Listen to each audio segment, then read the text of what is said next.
Nurr Media, ahabbu an-nas ila Allah anfa'uhum lin-nas.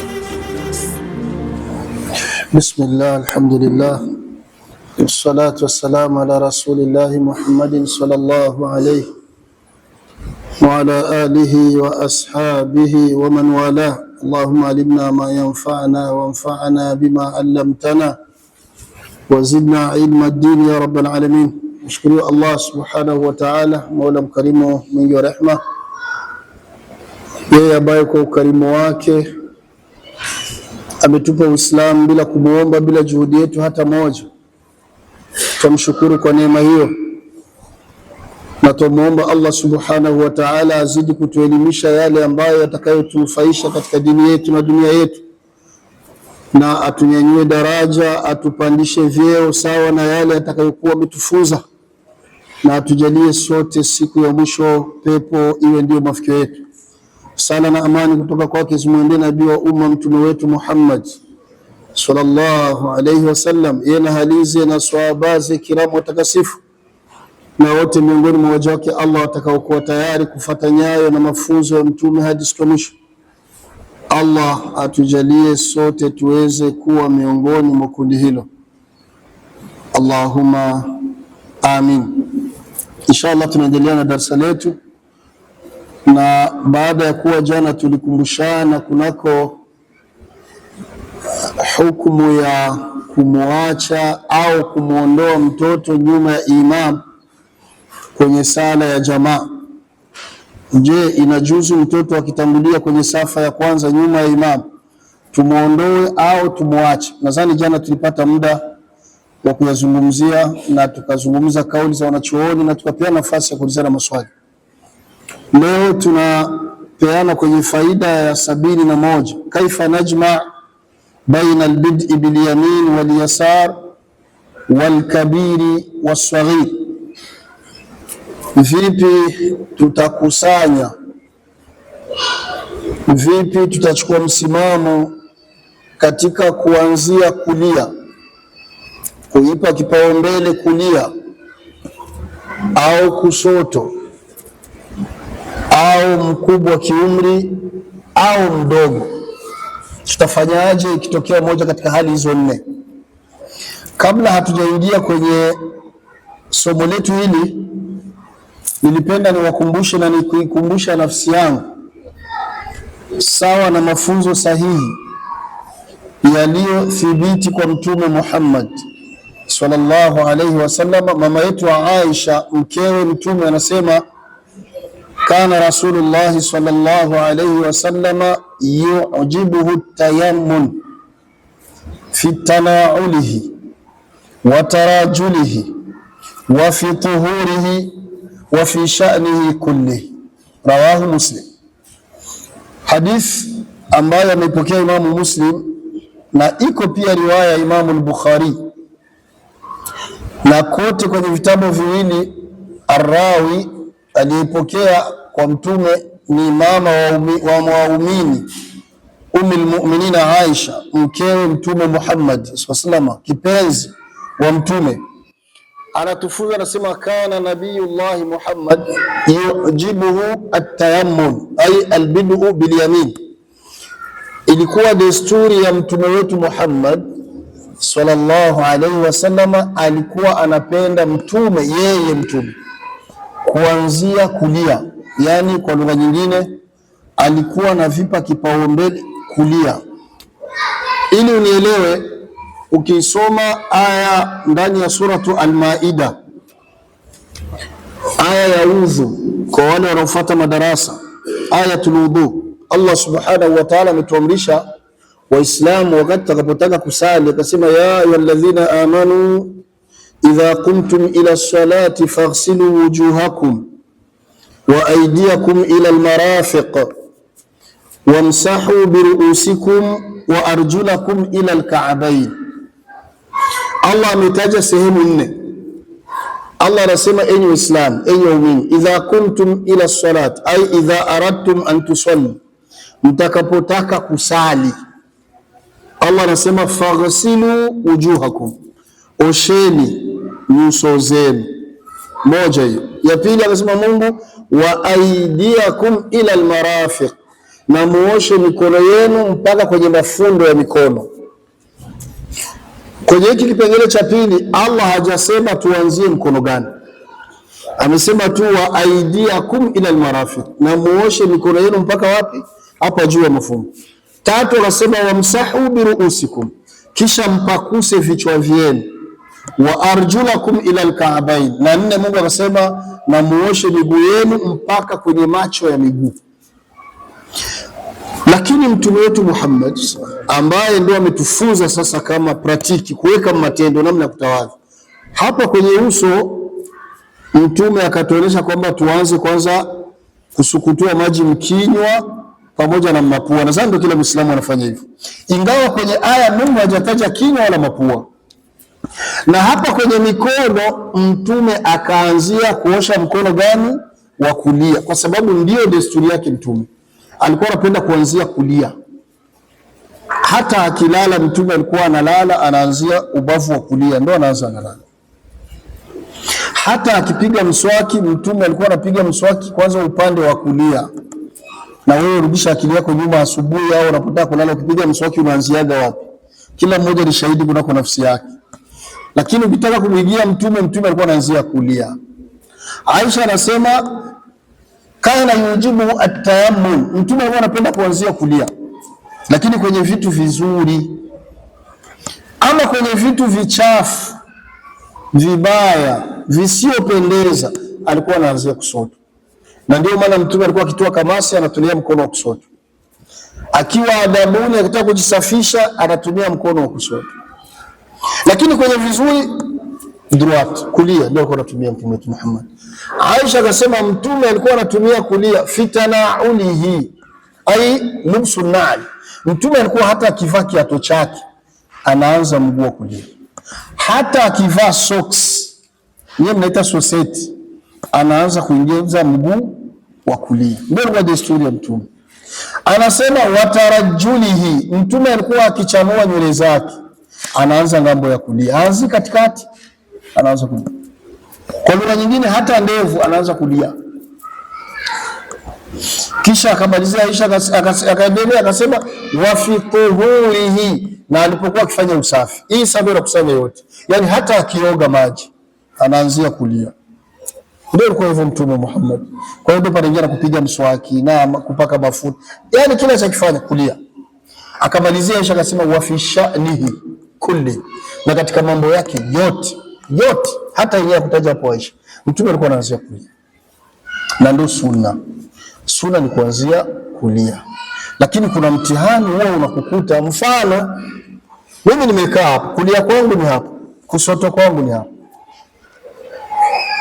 Sasa ndio imetokea hapa kulia amekaa bwana mdogo, huyo ndo kakaa hapa, kushoto amekaa kaka kaikaa hapa. Alafu anakuja kijana wangu ananikirimu chupa la maziwa, hapana maji na maji ni ndio hivyo tena. Anakuja analeta chupa la maziwa na anajua vizuri kwamba haya maziwa kwa mimi peke yangu siwezi kumaliza. Sio maji naweza, lakini maziwa itakuwa mtihani. Sasa nachukua bismillah na kunywa maziwa. Kunywa, mnanitazama nyewe mko mbele yangu na wengine. Baada ya kunywa anataka sasa nimpe mmoja katika maswahaba na yeye anywe, alafu naye atampa mwingine. Nitampa nani? Hapa kuna mtoto mdogo, hapa kuna mtu mkubwa kiumri zaidi ya mtoto, na hapa mbele yangu labda kuna mtu mwingine mkubwa kiumri kama sawasawa na huyu au chini ya huyu. Sijui kama naeleweka. Mafunzo ya dini yananambia nani ndio nimpe kabla ya wengine. Ndio darasa letu la leo. Kama kuliani mwangu angekuwa yuko mkubwa kiumri, jibu liko wazi. Si mtume anapenda kuanzia kulia, ningempa huyu. Lakini pako mdogo, mkubwa yuko kushoto. Kwa hiyo nisema nianzie mkubwa, ni kwamba nimeenda kinyume na nini? Na sunna, si hivyo? Aya, kuna mwingine mkubwa yuko mbele hapa. Sasa kwenye hadithi hatujaambiwa mtume alikuwa anatazama mbele kwanza au wapi. Hadithi inatuambia mtume alikuwa anatanguliza wapi? Kulia. Tufanyaje? Na haya huwa yanatokea. Kuna wakati labda mko kijiweni, kisha analetwa tever au kahawa kwa wale wajikunywa kahawa na tever, lakini mlivyokaa mmekaa kama kakundi vile, wengine mbele, alafu inabidi na mimino wasaka kakikombe ka kwanza, aanziwe nani? Maana kwenye dini sio kuamua tu kwamba mimi nimeamua nampa huyu, hakuna ya kuamua. Allah alisema udkhulu fi silmi kaf, ingia ndani ya Uislamu wewe wote, yani na tabia yako na mwenendo wako uwe ni dini, sio masuala kwamba mimi niko huru bwana. Hakuna ya uhuru isipokuwa chini ya misingi ya dini ya Kiislamu. Hivyo ndio tofauti. Kwa hiyo hapa ndio tutakuja kupata faida, lakini kabla hatujaingia hapa kwenye darasa, sheria inasema kwamba ili akili yenu isiende mbali. Mko kwenye kundi, mko sehemu, mbele yako kuna mtu mkubwa, kuliani mwako kuna mdogo kiumri kuliko huyu mkubwa, kusoto pengine yuko hata mkubwa kuliko huyu, lakini ukitaka kuwapa, sheria inasema anza umpe ule mkubwa ambaye yuko mbele, yani ambaye yuko mbele yako, kisha ukishampa yule ambaye yuko mbele yako, imebakia ni hawa wawili ndio watafuata. Hapa sheria inasema unamuuliza au unamuomba ruhusa huyu mdogo, kwa sababu sunna ilikuwa inasema uanzie kuliani. Unamuuliza bwana mdogo, unasemaje?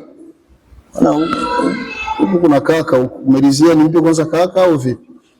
Alikwambia hakuna, nipe mimi wezangu, wala usimwambie mroho, mpe yani. Hayo yalitokea zama za mtume wetu Muhammad.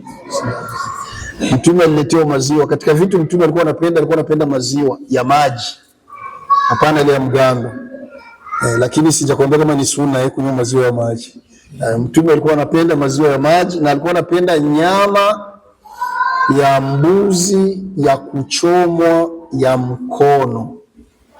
Kuna siri ndani yake, kuna siri. Utakaoitaka hiyo siri wataniuliza baada ya darasa. Yani ukila nyama ya mbuzi mkono, mtume alikuwa anapenda sana. Kwa hiyo alipomletea maziwa mtume akanywa. Baada ya kunywa, mtume akamtazama huyo kijana, akatazama na huyo mtu mkubwa, alafu mtume akamuuliza kijana, unasema unaweza kunilizia nimpe kwanza huyu maana anakushinda umri? Kijana akasema siwezi kupoteza fursa mimi ya kupewa kitu na mtume nikamwachia mtu. Nipe mzee. Mtume akawa amemkabidhi kijana, akawa ametumia. Baada ya kutumia akaacha alichoacha, akamwambia mpokeze sasa. Akampokeza. Kwa hiyo hapana kwa mnaacha fursa ikitokea itumie bila shaka. Na ndio darasa letu la leo, kaifa najma baina albid'i bil yamin wal yasar wal kabir wasaghir. Vipi tutachukua msimamo gani kunako kuanzia kulia au kusoto, au mkubwa kiumri au mdogo? Hadithi yetu moja, an Ibn Umar radhiyallahu anhuma anna an-nabiy sallallahu alayhi wasallam qala. Ibn Umar anajulikana Abdullah ibn Umar ibn al-Khattab radhiyallahu anhuma. Huyu kijana mtoto Umar ibn Khattab, yeye na babake wote ni maswahaba, Mungu awaridhie. Anasema kwa hakika alimsikia mtume wetu Muhammadin sallallahu alayhi wasallam akisema, arani fil manami atasawwak bisiwak. Mtume anasema nilioneshwa katika ndoto. Kwa lugha nyingine, mtume anamhadithia kijana kwamba yeye mtume aliota, na ndoto za mitume kama mnavyojua ni wahi kutoka kwa Allah subhanahu wa ta'ala. Aliota katika ndoto kwamba mtume yuko na swaki. Mazama zile mswaki aliyokuwa anatumia mtume, waliokuwa anatumia na swahaba, ni mswaki wa mti, na sunna ni mswaki. Sunna sio wa mti, sunna ni mswaki. Maana kuna watu wanakuambia ukitaka thawabu tumia mtume alitumia wa mti zama zile kwa sababu ndio ilikuwepo, na dalili tunatumia na hadithi ya mtume anasema, laula an ashqa ala ummati la amartuhum bisiwak ma kulli salat wa fi riwaya ma kulli wudu. Mtume anasema laiti kama nisingehofia kuchosha umma wangu, kusumbua umma wangu, kwa maana Uislamu, la amartuhum, ningewaamrisha wao wanapiga mswaki. Mtume hajasema wa mti, alisema tu mswaki.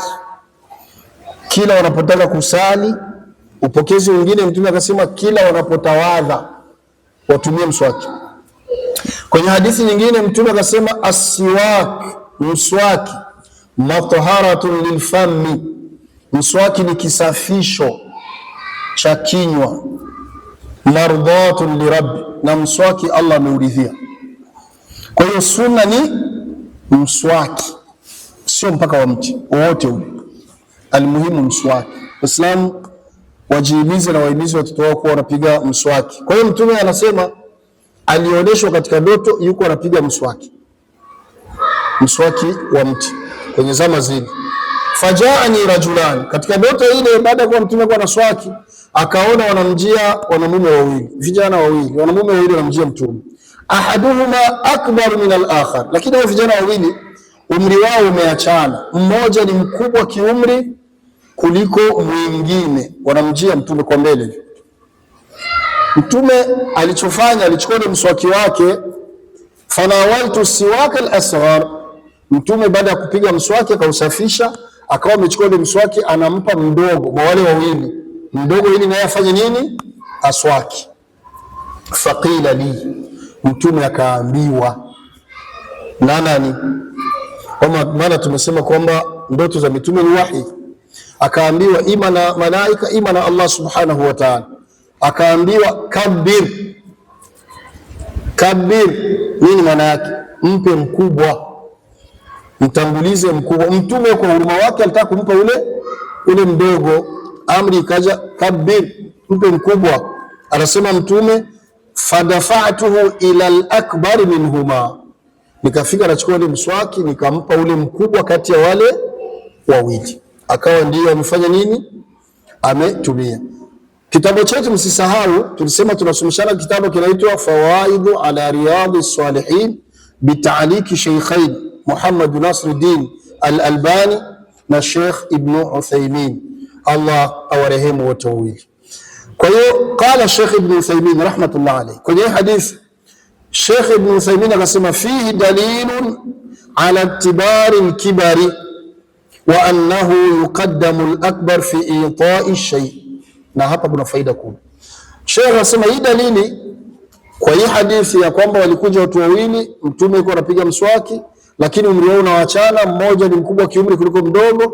Mtume akataka kuchukua ile mswaki ampe mdogo, amri ikaja, akasikia anaambiwa mpe mkubwa au tanguliza mkubwa, akachukua akampa mkubwa. Sheikh anasema kuna dalili ya kuonyesha kwamba ukubwa kiumri unazingatiwa, na anaenda mbele anasema annahu yuqaddamu al-akbar fi ita. Unapotaka kuwapa watu, hata kama kisi mmekaa, ikatokea mfano nataka kugawa chochote bila maswali, nimeuliza mkajibu, labda nimekuja na kofia za kugawia watu msikitini au kanzu au hadia, zawadi aina yoyote, sheria ina lazimu nianze wakubwa kiumri kabla ya wadogo. Hata kama mtalaumu, Sheikh mbona amenipita, lakini ndio dini inasema na dalili ndio hii. Kwanza mnawapa nani? Wakubwa. Lakini nieleweke, kama hawakukaa kuliani wala kusoto, kama mlivyokaa zenu hivyo, mko mbele yangu natizama mkubwa ni nani, fulani, mpelekee ule mzee, mpelekee ule mzee. Wakiisha wakubwa kiumri, ndio sasa wadogo tunatizama na wenyewe wanakuwa wamefikiria. Anasema shekhe, wa min dhalik, anatoa anasema kwamba kunako hayo, idha qaddamta ta'aman mathalan, kama unawapa watu chakula, pengine ni kwenye mahfal, kwenye harusi, unagawa chakula kama mnavyokuwa mnapakua zile sahani mnazitembeza, au ilgahawa, anasema au wakati mwingine unagawa kahawa. Kwa Arabu nadhani kahawa inajulikana, inapendwa sana, na sisi tumeshaingia katika utamaduni hiyo, kahawa au shai al-ahdar, tever meta nyie. Unapokuwa unagawa, anasema shehe, fala tabda bil yamin, unapokuwa unagawa usianzi kulia. Yaani useme hivi na mimi na kahawa, acha tazama mwenyewe kulia ndio nianze nimpe. Hapana, bal ibda bil akbar alladhi amama. Sheikh anasema bal, anza uwape wakubwa kiumri ambao wako mbele yako. Kwa hiyo hata kesho ukiwa harusini umewekwa katika waandaaji, nadhani ndio mnaitaga hivyo, mnaponyanyua zile sahani, tizameni wakubwa kiumri ndio muanze muwape. Sawa jamani? Azili kwanza muwape wale wakubwa, alafu vijana watakula vitakavyobaki inshallah kama vitapatikana. Kwa sababu mkianza vijana hasa kwenye zama za leo na hasa ikiwa ni kujipakulia, kuna vijana wanapakua ni milima, alafu wanaweza wakakosa watu wazima, ili hali watu wazima wanatembea kushikashika, hawana speed kama vijana. Kwa hiyo anasema anza kwanza wale wakubwa ambao wako mbele yako. Kwa nini? Liana nabii sallallahu alaihi wasallam lamma arada an yutia al-asghar, kwa sababu mtume wetu Muhammad sallallahu pindi alipotaka kumpa ule mdogo wale wawili, qila lahu, alisikia kauli kimwambia kabir, ai mpe kwanza mkubwa. Akasema shekhe, wa ma'lumun annahu law kana al-asghar huwa al-aysar ma dhahaba rasul sallallahu alaihi wasallam yutiyahu iyah. Shekhe anasema kwenye fahamu yake hadithi, kinachoeleweka pale walipokuja wako wawili, kama yule mdogo angekuwa ndiye yuko kusoto kwa mtume, alafu yule mkubwa yuko kulia, mtume asingemchukua ule mswaki akampa ule mdogo. Sawa na ile hadithi tumesoma mwanzo, kwa sababu mtume anatanguliza nini? Kulia. Sio kama inaeleweka. Lakini kwa kuwa wote walikuja kwa mbele yake, au inawezekana wote walikuja kwa ngambo ya kusoto, mtume akaona acha nimpe mdogo kwa ule huruma wa mtume. Lakini kauli kaja na mwisho kwamba hapana, mpe kwanza nani? Huyo mkubwa. Kama anavyosema Sheikh, anasema fadhahir annahu a'ta al-ayman min ajli at-tayammum.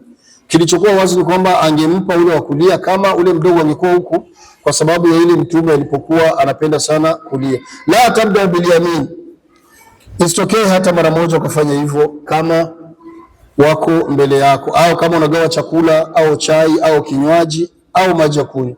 Ama idha kanu jalisin an yamin wa an shimal fabda bil yamin.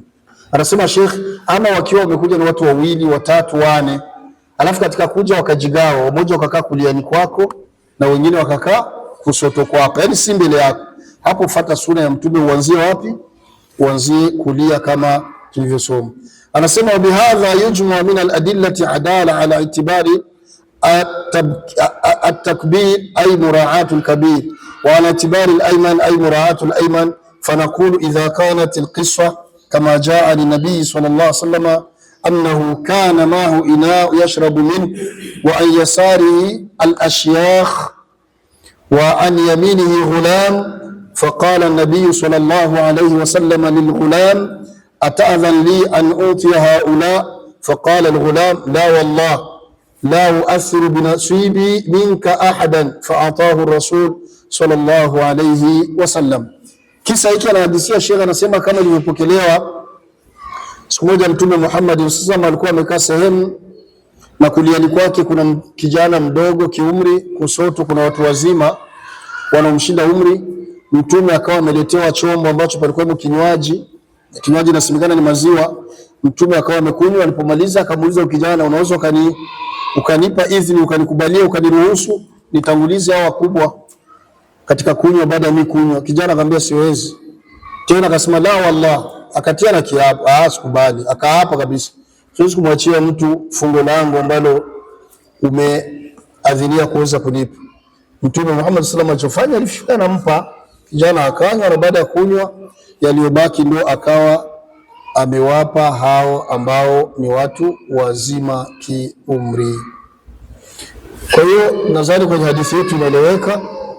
Faida ya 72, babu ziyadat ahlul khair wa mujalasatihim wa suhbatihim, ambayo mlango unatuhimiza watu wajifunze kutazama nani na nani anastahili kuwa nakaa naye, anazoeana naye, anamfanya rafiki wa karibu. Maana tunaishi kwenye zama chafu, kwenye zama ambazo tabia inaambukia, kwenye zama ambazo watu wanawahukumu wengine kutokana na wale wenzake ambao wanashirikiana nao. Na Mtume kwenye hadithi nyingine alisema almar'u ala dini khalilihi falyanzur ahadukum man yukhalil, mja uathirika na mwenendo na tabia za mwenzake. Kila mmoja awe makini, atizame nani anastahili kuwa sahiba wake wa karibu, kuwa rafiki. Kwa hiyo jitahidi uwe makini sana, usikubali kuwa na urafiki wachafu. Kwa hiyo ishi na ukiwa na kundi la watu wa kheri, na ndio ukae nao na ndio ushirikiane nao.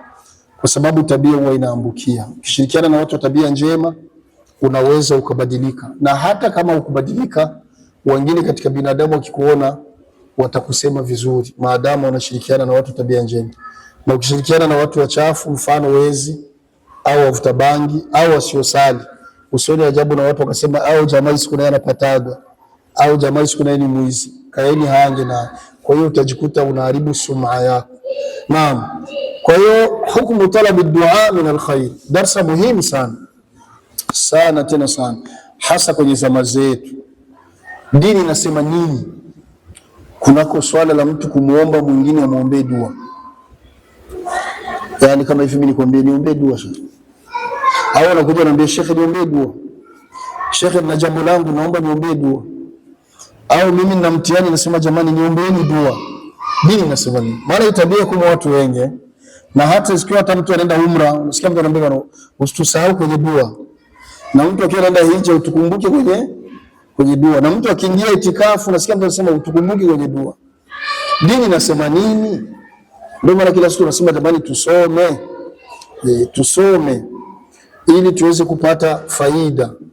Hadithi ni moja, an Umar ibn Khattab radhiyallahu anhu qala, baba yake na tumemaliza kusoma, Abdullah ibn Umar, huyu ni sahaba maarufu. Umar ibn Khattab radhiyallahu anhu thani al-khulafa ar-rashidin, huyu ndio wa pili katika wale walioongoza Uislamu baada ya mtume kufa, yani baada ya utawala wa Abubakar wa miaka 2 na miezi mingapi, huyu alitawala akahukumu miaka 10 na miezi kama 11, na kwenye utawala wake wa miaka 10 Allah katia baraka, Uislamu ukapanuka, ukweli wa kupanuka, kiasi ambacho inasemekana aliweza kujenga misikiti 6,000 kwenye miaka hiyo 10 aliyotawala, na miji zaidi ya 4,000 aliyoteka Umar ibn Khattab radhiyallahu anhu, na Uislamu ukafika mpaka Ulaya, mnaita nyinyi Europe, na hasa kule Spain, Madrid, ile mikoa ya Valence, Uislamu ulifika kule. Bali sio tu pale, Uislamu ulifika mpaka Italia kule Roma, mnaita nyinyi, ulifika kwenye zama za Umar ibn Khattab radhiyallahu anhu.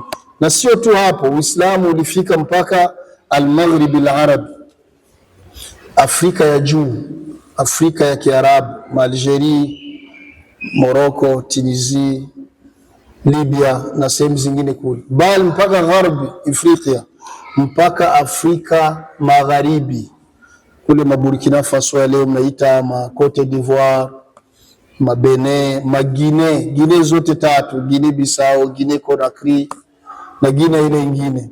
Na ndio maana ukitizama mpaka leo Waislamu kule idadi ni kubwa, kwa sababu Uislamu ulifika mapema sana. Na sio tu pale, bali Uislamu kwenye zama za Umar ibn Khattab radhiyallahu anhu ulifika mpaka Mashariki ya Kati kule ambako mnaita Israeli, ingawa hakuna nchi inaitwa Israeli, lakini Uislamu ulifika pale.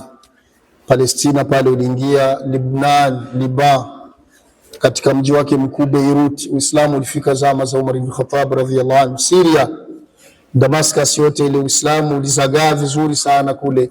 Jordania Uislamu ulifika, na Palestina yenyewe, na wakauteka ule msikiti kwa kuwafukuza waliokuwa makafiri zama zile. Umar ibn Khattab radhiyallahu anhu kwenye utawala. Na sio hilo tu, na kwenye utawala wa Umar ibn Khattab radhiyallahu anhu ndio aliweza kuangusha utawala wa Wafurs ambao ulikuwa ni utawala mkubwa sana kwenye zama zile. Zama zile ilikuwa daulatain adhimatain, palikuwa nchi mbili ambazo zilikuwa ni nchi kubwa kama ilivyokuwa kwenye miaka yetu ya leo.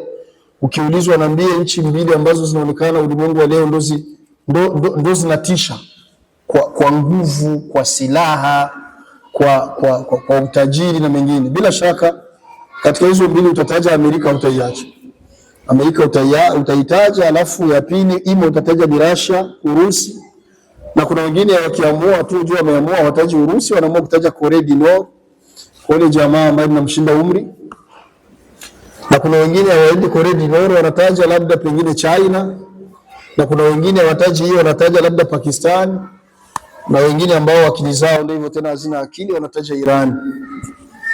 Maana pia wapo wewe wakosaji pia wanataja kwamba na Iran ni nchi ya pili, hao wanakuwa ni wewe waona akili sawa.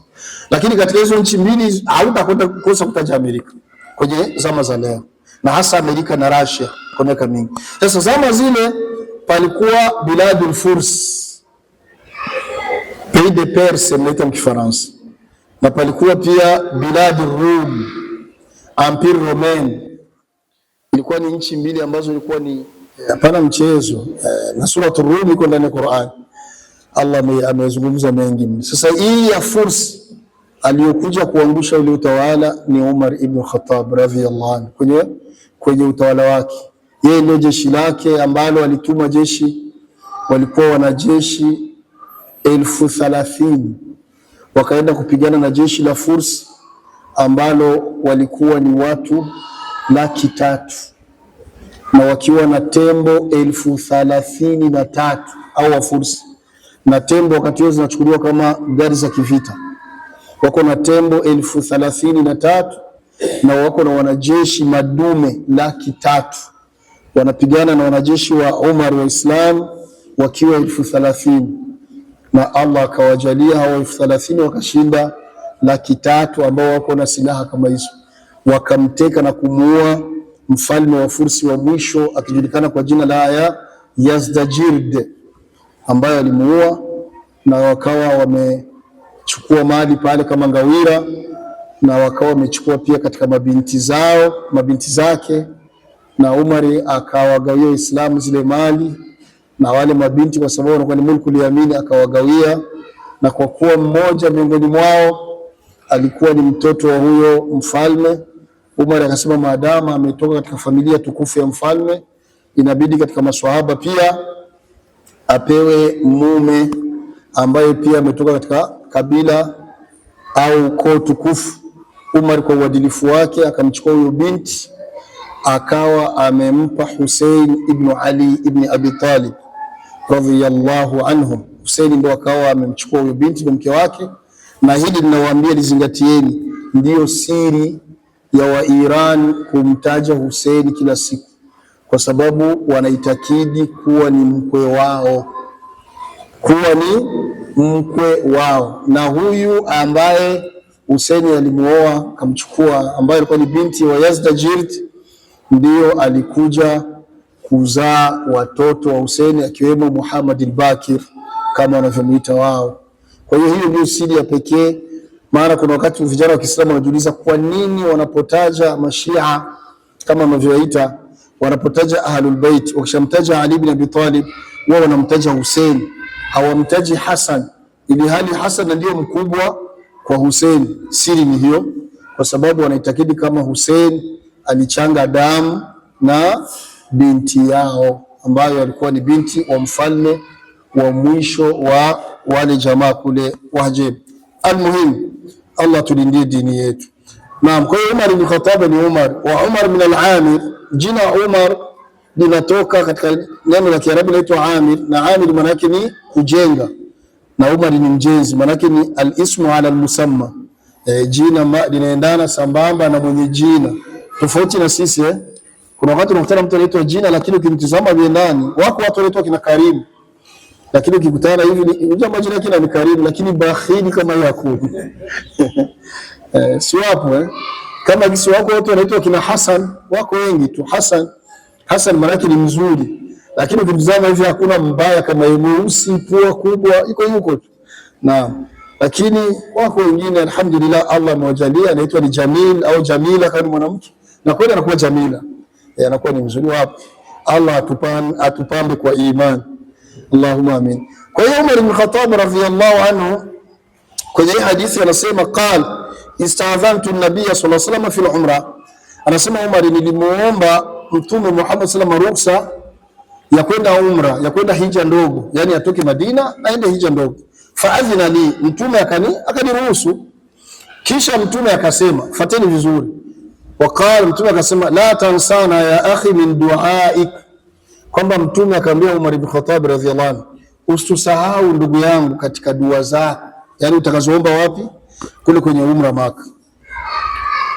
Fakal kalimatan ma yasurni anna li bihi dunya. Kisha baada ya Mtume kumwambia hivyo, ni kwamba anasema kwamba Mtume Muhammad sallallahu alaihi wasallam alisema maneno ambayo kidogo hayakumfurahisha kunako masuala ya kidunia. Lakini hii hadithi hii kama tulivyosoma, qala al-Imam an-Nawawi anasema hadithun sahih rawahu Abu Daud wa Tirmidhi wa qala hadithun hasanun sahih. Imam an-Nawawi anasema hivi, lakini Sheikh hapa ametupa faida kubwa sana. Sheikh Ibn Uthaymeen rahmatullah alayhi anasema kwamba awalan ala hukm al-muallif ala hadha al-hadith, kwamba muallif ambaye ni Sheikh Nawawi aliposema kwamba hii hadithi ni sahihi, Sheikh Uthaymeen anasema hadha al-hadith dhaif, hii hadithi ni dhaifu. Wa in sahahahu al-muallif, hata kama mwandishi wa kitabu ambaye ni al-Imam Nawawi amesema kwamba ni sahihi, Sheikh anasema hii hadithi ni dhaif, na anaendelea kusema kwamba fa inna al-muallif rahmatullah alayhi lahu manhajuhu alladhi minhu annahu idha kana al-hadith fi fadail al-a'mal fa innahu yatasaalu fi al-hukm alayhi wal amal bihi. Anasema kwamba Sheikh Uthaymeen kwamba al-Imam an-Nawawi anajulikana kunako msimamo, inapokuwa hadithi yoyote ambayo anaifundisha Waislamu au anaisoma au anayotaka kuwapa faida watu, ikiwa kwamba hadithi hiyo inazungumzia na kuambatana na fadhila za matendo au matendo ambayo yalipokelewa kwa mtume au matendo ambayo yalitendeka mtume yuko hai akaridhia, Sheikh alikuwa mara nyingi hachunguzi sana kutizama kama hadithi hiyo ni sahihi au ni dhaifu. Ikiwa anazungumzia tu matendo, yeye anasema ni sahihi ili watu wasipate nini, zile faida.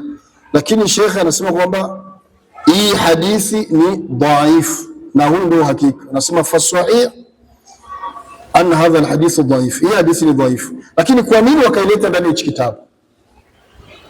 Faida ambayo tunaipata, swali letu ni lile kule juu. Je, inajuzu kumuomba mtu akuombee dua? Ndio malengo ya kuleta haya yote. Inajuzu mtu kumwambia mwenzake niombee dua, usisahau kwenye dua zako? Majibu ni kwamba haijuzu. Haijuzu mtu yeyote kumwambia mwenzake bwana niombee dua, usisahau kwenye dua. Sawa umeenda umra, sawa umeenda hija, sawa yuko itikafu, haijuzu kumuomba mwenzako akuombee dua, haijuzu. Kwa nini? Sababu ni moja. Kawaida ya binadamu tulivyoumbwa, Allah amesema inna akramakum inda Allahi atqakum, hakika mbora kati yenu mbele ya Mwenyezi Mungu ni mcha Mungu.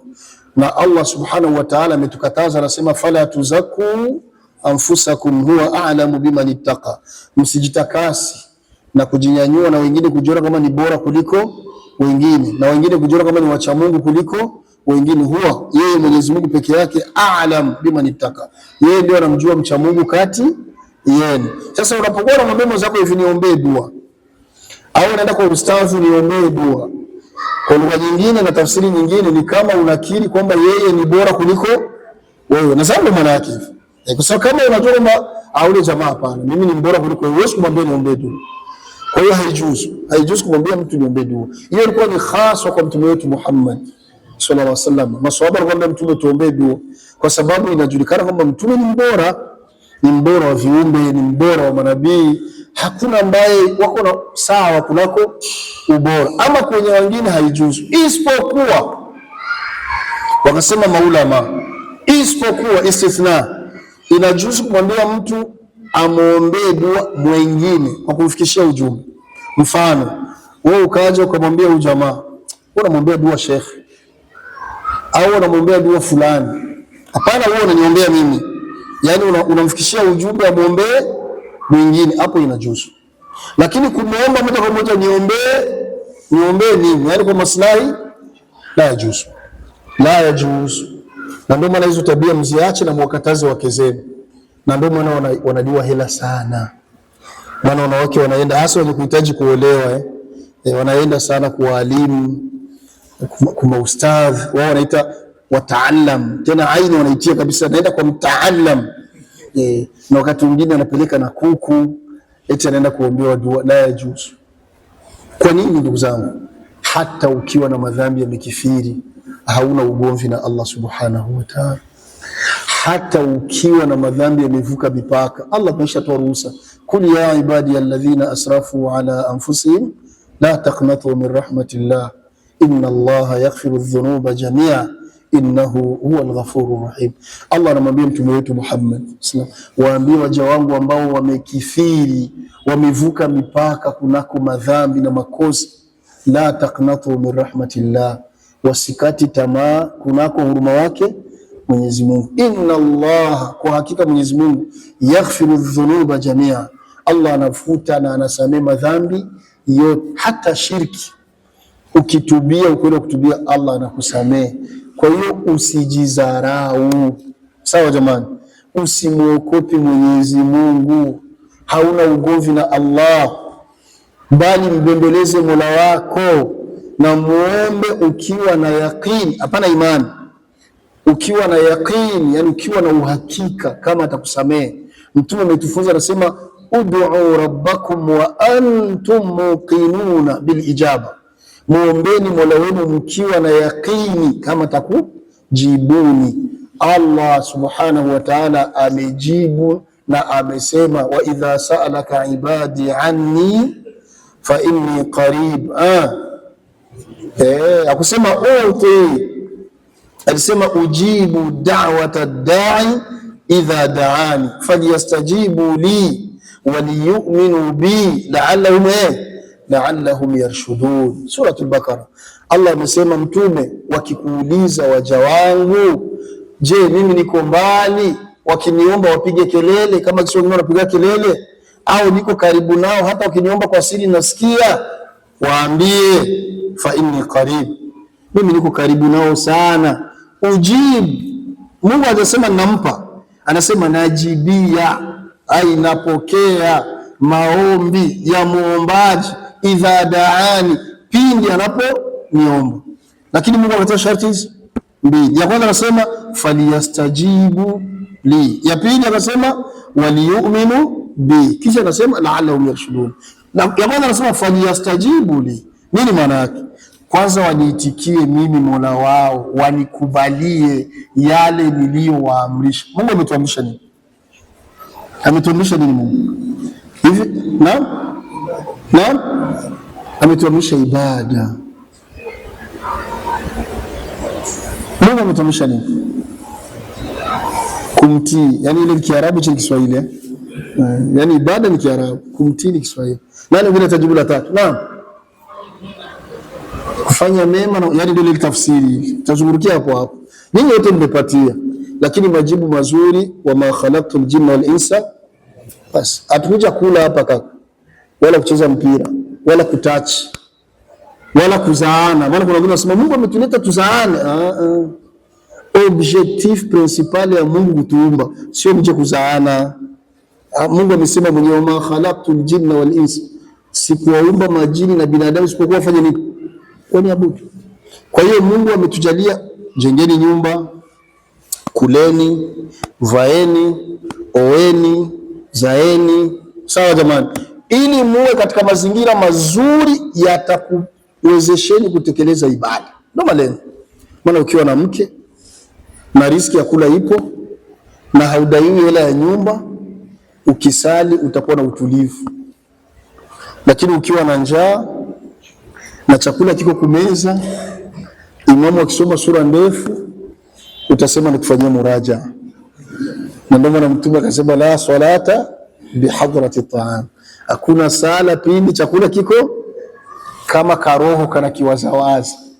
Lakini kama karoho hakakiwaziwazi, unajua ni cha kwangu, mtakila anytime, hata kikiwa mezani wewe sali, hakuna problem. Maana hiyo hadithi kila kijana anaijua. Sheikh, tutasali aje? Chakula kiko tayari Sheikh. Kama mko wa roho, basi kuleni kwanza. Lakini kama hamna roho, salini kwanza alafu ndio mle. Sawa jamani? Kwa hiyo malengo ya Mungu kutuleta hapa ni ili tufanye nini? Tumwabudu. Na ibada ni vitu viwili tu. Kutekeleza amri zake Allah subhanahu wa ta'ala na kuacha nini? Makatazo yake. Ndio ibada. Ni hicho tulicho Mungu anatuletea ili tumwabudu. Yaani tutekeleze amri zake na tuache yale aliyofanya nini? Aliyotukataza. Basi ndio hicho Mungu anasema falyastajibu li. Kwa hiyo kabla haujamuomba, jipange uwe katika hao. Sawa jamani? Kwa lugha iliyoeleweka, jipange uwe katika wacha Mungu. Kwa sababu ucha Mungu maana yake ni kutekeleza maamrisho na kuacha nini? Makatazo. Ukishakuwa mcha Mungu, Allah ameahidi katika suratul Maida, innama yatakabbalu Allahu minal muttaqin, hakika Mwenyezi Mungu anapokea maombi na dua za wanani? Za wacha Mungu. Kwa hiyo kule mzee amefanya yastajibu li, kwanza ulikubalia ile nilikuamrisha, umeliweza hilo, sasa unataka kuomba waliyu'minu bi. Usimpimi Mungu kwamba niliambiwa niamke saa 8 ya usiku nisali kwanza rakaa 2 kabla ya kuomba, alafu niombe, alafu unasema acha leo nitajaribu nione. Ukileta ya kujaribu haupati. Mungu hana sifa ya kujaribiwa. Waliyu'minu bi, na uamini kwamba ninamuomba Mola wangu, sina ugomvi naye, na alisema tumuombe atatujibia, na ninamuomba atanijibia. Unamuomba kuna yaqeen, ndio Mungu anasema la'allahum yarshudun. Hapo ndio pengine wakafanikisha. Allah tujalie tu miongoni mwa wale watakaofanikisha. Wallahi nakuapia thumma wallahi, ukimuomba Mwenyezi Mungu dua yoyote nzuri, ukawa umejilinda na sababu zote za dua yako kutoziwiliwa, sababu zote alitufunza Mtume, kabla ya kuomba jichunguze, pasiwepo sababu hata hii itapelekea dua yako isipande. Miongoni mwa hiyo, usume kula haramu, bila vigavu wala wiziwizi, usume kula huko, usume vaa haramu, usiombi dua ya kuvunja udugu. Maana kuna mtu hana aibu kabisa, anaenda kwa Mungu na kuomba nijalie mimi na ule jamaa tusipatana. Hiyo Mungu akubali, hiyo haitaenda hiyo abadan. Tena kuna watu wanasema na Kiarabu, Mungu na kuomba mimi na ule fil dunia,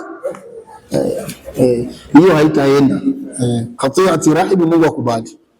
Kwa hiyo usume kula haramu, usume vaa haramu, na usiombi dua ya kuvunja udugu. Alafu lingine kubwa, tahari awqati istijabati dua. Unapotaka kuomba, jipange uombe dua yako katika zile nyakati ambazo Mtume alisema dua inapokelewa. Ziko nyakati Uislamu umefunza, ikiwemo unapokuwa kwenye sijida ya sala yoyote ile. Mtume anasema aqrabu ma yakunu al-abdu min rabbih wa huwa sajid fa akthiru du'a fi. Mja anamkurubia Allah subhanahu wa ta'ala pindi yuko kwenye sijida. Mtume anasema zidisheni dua. Lakini hapa pitambihi, si suna kurepeza sijida kwenye sala ya faradhi. Maana kuna watu wanatabia, wanapokuwa wanasalisha rakaa ya mwisho anaganda kule, si suna. Mtume hajatufunza hivyo. Ukitaka ya hivyo sali suna, alafu ganda unavyotaka. Huku unawatia watu huku chini. Kuna watu wanaumwa sineziti, kuna watu wanaumwa asma, na kuna nyakati inawezekana hata hiyo taapi au sujada ina vumbi, na kuna wakati inatoa harufu mbaya kutokana na maji watu msujudu wako. Kwa hiyo tufuate sunna ya Mtume. Subhana rabbil ala 3 inuka. Hayo ndio nataka kuomba Mungu anayejua, kwa sababu kumbuke nyuma yako kuna wadhaifu. Lakini ukiwa unasali peke yako hakuna tatizo, kwa kuwa hata dakika 30 pale chini na uombe dua. Hiyo nafasi ya kwanza. Nafasi ya pili, inda nuzuli al-matar, pindi mvua inanyesha. Mvua ikinyesha tu omba dua. Mtume anasema mbingu ziko wazi, dua inapanda. Nafasi ya tatu, inda al-imtihan, wakati wote ambao uko na majaribio au mtihani. Kwa wale wako jela mfano kule, unaomba dua. Unaumwa maradhi kwa mkitanda, omba dua. Mtu amekudhulumu, omba dua. Yaani mtihani wote ambao uko nao, ukiomba dua Allah subhanahu wa ta'ala anapokea.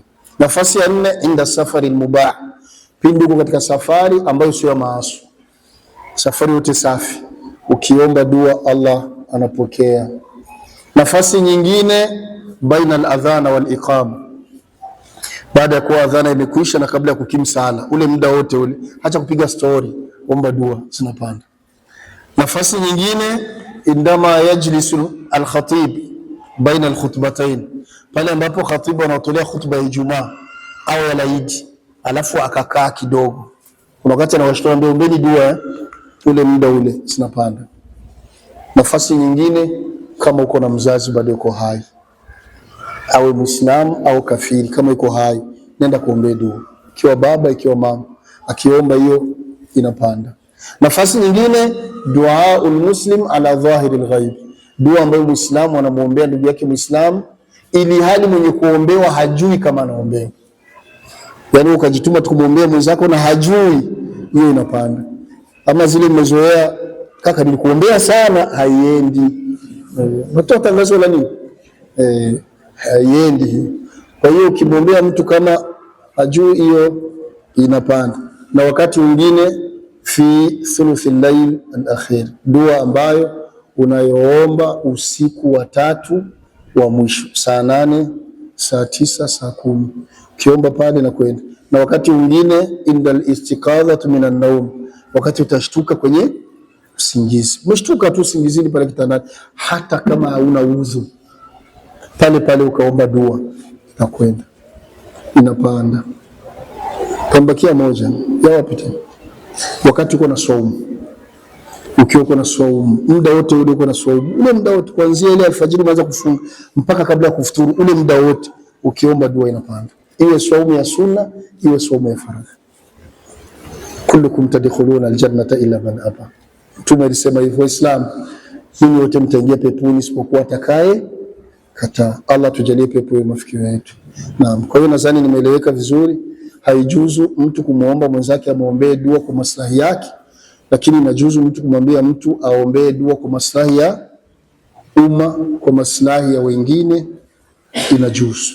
Ama kujiombea wewe la yajuzu, na Allah ndio mjuzi zaidi. Pale nilipopatia ni taufiki yake Allah subhanahu wa ta'ala, na nilipokosea ni udhaifu wa ujuzi wangu na shaitani, lana za Mungu zimfikie. Inshallah tuishie hapa.